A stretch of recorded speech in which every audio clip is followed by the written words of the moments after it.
Hey everyone, it's me, Vinny again. As we all know, I was going to do a video of Juneteenth, but I decided to push it back a bit later because this was breaking news not too long ago from Dallas. The Mavericks, right after they announced that they were parting ways with longtime team president and general manager Donnie Nelson, they announced that they are now parting ways with their longtime head coach, Rick Carlisle. This is the end of a phenomenal run in the history of the Mavericks and easily the best run in their entire history. Donnie Nelson, son of the legendary Hall of Fame coach Don Nelson, who, of course, has the most amount of wins out of any head coach in NBA history, and was also the creator of the point forward, among many other positions, many other schemes. Even though they never won a title, his impact is greater than that of a championship, and I stand by that till the day I die. But his son, Donnie Nelson, also has a wonderful legacy of his own. He is the one that suggested that the Mavericks go and trade for Dirk Nowitzki from the Milwaukee Bucks on the day of the draft. And he's also responsible for giving attention to many foreign names such as Steve Nash and Giannis Antetokounmpo. He is also someone that many people consider the greatest international scout in NBA history, a man that helped the game grow by getting people from across the US borders, whether that be in Canada or Germany or wherever. He's responsible for it. And if Mark Cuban said yes to Giannis, for all we know, he could have been in Dallas right now and Luka probably would be on another team, but we don't know. We can't guess at that. But still, Nelson, of course, as part of that part of the organization that was Mavericks teams for a long time, were not very good. They were usually considered one of the laughing stocks of the league, especially when you had teams like the Spurs and the Rockets always competing every year. The Mavericks were always the lovable loser of the state. But, during the Dirk Nowitzki era, they were always a playoff contender. And, of course, capping off with, 2 NBA Finals appearances and the 2011 NBA Finals over the Miami Heat. That was a wonderful cap to a wonderful legacy for Nelson and his accomplishments.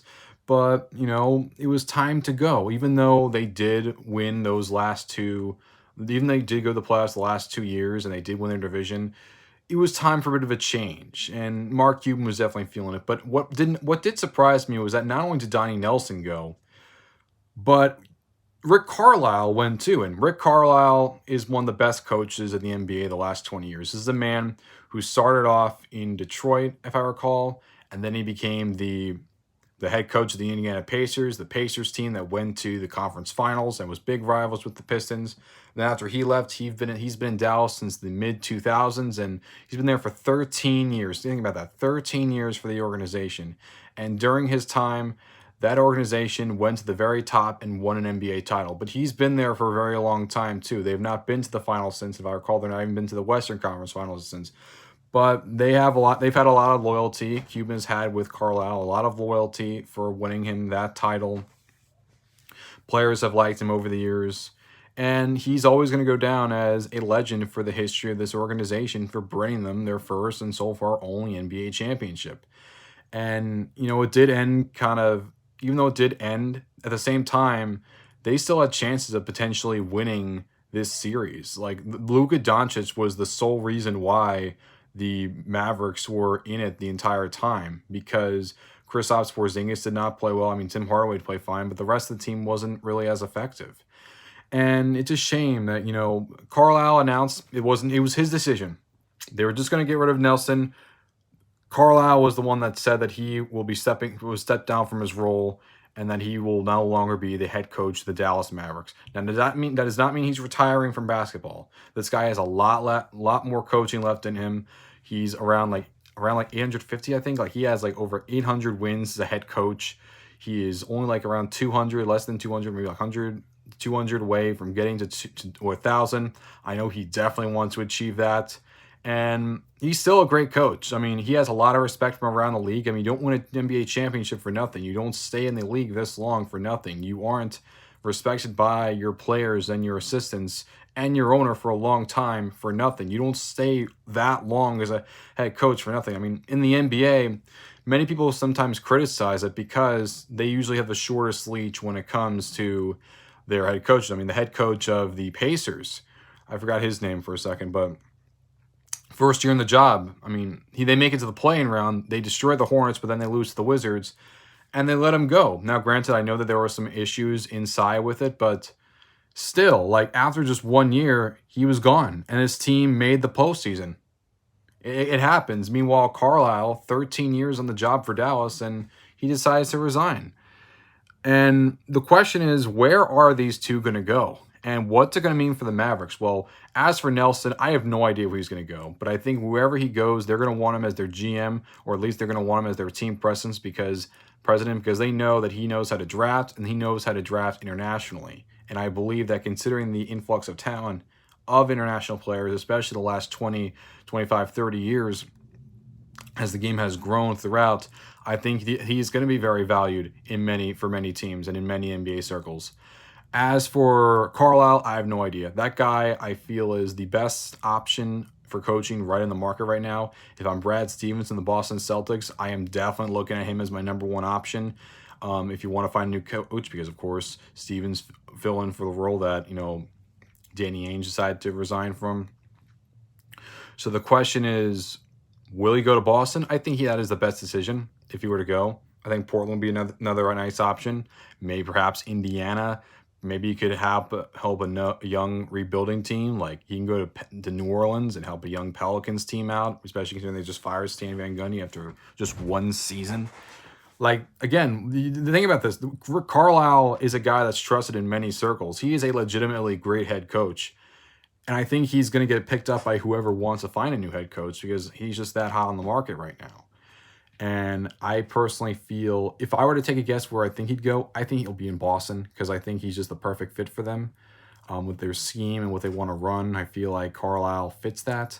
As for Nelson, I have no idea. I think anyone can get him and they'll greatly benefit from it. Though, draft him a bit spotty, but again, he was with the organization since 1998. You don't do that for nothing. After his father even left the organization, they still kept him on because they trusted him that much. And it proves. Now, what does it mean for the Mavericks? Well, after the second straight year of losing the first round to the Clippers, you knew that there were going to be some changes, especially considering that Luka, as great as he is, he can't lead a team all by himself. You need to have a supporting cast. And we've already seen some rumors and murmurs, I don't know if they're even true or not, about potentially Luka is a little bit annoyed with the team. I would not be shocked personally if Luka is on a different team in the next couple of years from now. But at the same time, Mark Cuban knows that he is more valuable to him than his wife. He even said that if he had to choose between his wife and Luka, he filed divorce papers right now. That tells you, obviously he's not obviously going to do that, but that tells you right away how much Mark Cuban values this young man for his organization. He knows that with Luka Doncic, his team has a chance. He knows that with Luka Doncic, they could be seen as a real playoff contender, a real division leader, and a real threat in the Western Conference. And he knows that after the trade for Kristaps Porzingis, that did not go over well. Kristaps has been hurt, and when he hasn't been that effective in defense or even in terms of offense. He was not good in the last series. You can't just have Tim Hardaway there as your second best option. You need to have more than just that. So I think they're going to try to pick somewhere for the draft. I would not be shocked if they try to acquire someone for free agency. I just don't know who. I know the Mavericks are an interesting destination considering you have Luka on your team, but outside of that, I have no idea. It's really a crapshoot at this point. But as for other NBA news, I mean, there was so much news yesterday. I mean, Van Gundy, like I said, was fired. The Philadelphia 76ers blew a 26-point lead against the Atlanta Hawks. So, yeah, second blown lead by double digits from a Doc Rivers team. How does it feel for Atlanta Hawks fans? How does it feel for Atlanta fans in general to know that you're on the other side of a blown lead? How does that feel?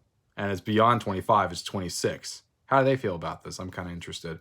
I know they're pretty happy, but I am pretty happy that they don't have to deal with that anymore because Doc Rivers is being called a choker. And shame too, because Doc Rivers, like Carlisle, is an exceptional coach. I mean, he's won an NBA championship. He's with the Mavericks, not the Magic, the Celtics, the Clippers, and of course the Sixers. And in his first year with the Sixers, he's been the number 1 seed. I still think they're going to win the next 2 games. But man, blowing 2 big leads against the Atlanta Hawks, a team that people didn't think would be the 5 seed, let alone make it to the second round. And geez, they're up. There's a chance that the Hawks go to the Eastern Conference Finals, and who knows against the Nets, the Bucks, who knows what's going to happen if it does happen. But Ben Simmons did not play well. The only guys that were playing well for the team yesterday was Joel Embiid and Seth Curry. And yeah, they're nice and all, and Embiid was an MVP candidate, but the thing with the Sixers is that they're known for having 2 major stars, Joel Embiid and Ben Simmons. And yes, I understand he's not the best 3-point shooter, but at the same time, you can at least do the basket. You can at least block shots. You were named the all-defensive first team for a reason, Ben. You need to show it. You need to show it. It's pathetic. And also, for the Clippers and the Jazz game, no Kawhi Leonard. He's probably going to be out for the rest of the series. So I was saying, oh man, Jazz are going to win this game, aren't they? But no. Playoff P actually was good. Paul George was fantastic yesterday. The whole entire team contributed. The Jazz were very bad at shooting. I recall, I think they missed like 0 for 10 in 3-point shots. That's really bad, especially in today's game where it relies on the 3-point shot and perimeter shooting. I mean, they're going to be in Los Angeles. I mean, if the Clippers win, they will finally reach their very first Western Conference. It was just conference final in general. They didn't do that when they were in Buffalo. They weren't do that when they were in San Diego. And everyone knows they definitely haven't done that when they were in Los Angeles. I mean, the Clippers, for so many times, like that, like teams like the Warriors or like the Suns for some years, like the last, like they were known as like one of the laughing stocks of the league. And the Clippers themselves know that Tyronn Lue is their head coach. I know a lot of people like to give crap to Tyronn Lue, and yes, I'm aware that he had a team that had LeBron James on it, but guess what? There's other guys that have been head coaches that have had teams with LeBron James on it. I mean, look at Luke Walton. Did the Lakers make the finals then? No. I mean, you could have stars all you want, but you also still need to win with those stars. I mean, Michael Jordan, for the first decade of his career, he didn't go to the finals.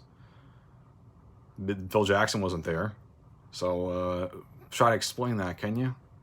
I mean, you can have all these stars you want, but at the end of the day, you also need to have good coaching. You also need to make sure you have a good game plan.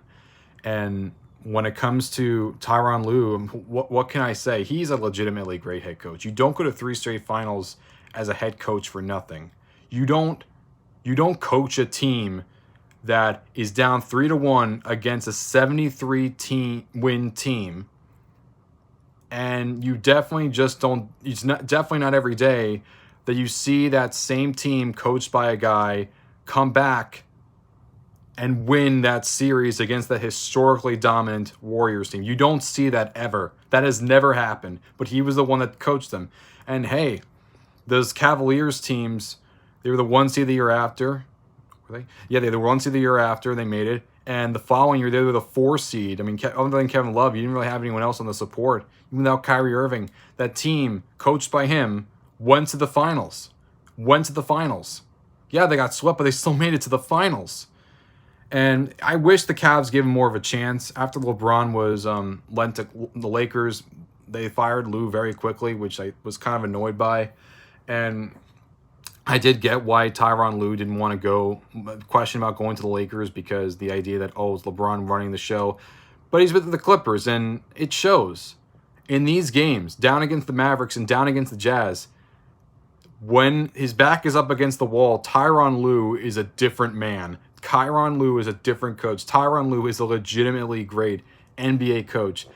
I mean, people give Steve Kerr a lot of love, and they should. But at the same time, I think anyone would tell you that you have Steph and you have Draymond, but at the end of the day, the Warriors as a team are not that deep. And he was able to coach these guys, but at the same time, you also need Klay Thompson on that team, and he's hurt. So the thing is, Steve Kerr is a great coach too. And, like I said, Greg Popovich is a great coach. Eric Spoelstra is a great coach. Mike Budenholzer. I know that they lost recently, but he's also a great coach. But you got to give Tyrell his roses, especially if the Clippers win this series and they end up somehow winning against the Suns. I mean, 4 full years as an NBA head coach, and he goes to 4 finals. That's unheard of. I mean, well, other than Steve Kerr, who wins a 5 straight, but still, you got to give the man his props. You got to give the man his roses. You got to give the man his love. He deserves it. He's earned it. He is a legitimately great NBA head coach. And I know I'm going on a whole thing with the Mavericks and the Clippers, but there was so much NBA news yesterday that I could not get into all of it. And also, I was busy, so I couldn't even really get into it. I was feeling terrible yesterday, so I had to say it all today. And I think it's all worth it. I'm excited for what's going to happen. I feel like the Nets are probably going to lose, but I'm not too sure. I think the Bucks are going to win Game 6, though. I think in Milwaukee, they're going to win this game, and it's going to go back to Brooklyn for Game 7, and by then I think the Nets will defeat Milwaukee. And if that does happen, I think Budenholzer could get fired, but at the same time, you also need to have an option plan. You would have to get Carlisle. You need to get Stotts. You need to get someone who's a legitimately great head coach, because if you fire Budenholzer and replace him with just some other guy, or at least someone that's not really experienced, that's going to be bad on your part. And I'm not going to feel sorry for you, because if you're going to have a plan, if you're going to fire someone, you got to make sure you got to get someone to replace him with that's really good. Especially considering that he's been here for 3 years, and yeah, they've gotten you good regular seasons, but you've lost in the conference finals, second round, and if they don't win against the Nets, also the second round again. And you don't want to waste these prime opportunities with Giannis. He's a future face of the NBA. He's won 2 NBA MVPs already. He's been on the cusp of going to an NBA Finals, but again, losing the last 4 games against the Raptors did not help after being up 2-0. You got to do this, especially if the Sixers end up not making the finals, and if it's the Hawks, if you win this series against the Nets, man, that's going to look so much easier for you. And speaking of the Hawks, Nate McMillan, I can't believe he still has the interim tag. That dude is also a great coach. I mean, don't get 20th all time and wins for nothing. Yes, I know he's been bouncing off with a bunch of different teams, like the Supersonics and the Blazers and the Pacers, but, you don't get 20th all time and wins just for nothing. I mean, he's a good coach. Give the man the full deal, because he also deserves it. But anyway, guys, this is my news for the NBA. I hope you liked it. Please like this video. It helps us all. Make sure to subscribe to Zenny62 if you haven't already. Hit the notification bell to be notified for all these videos as soon as they come out. And until then, guys, I'll see you next time. Peace.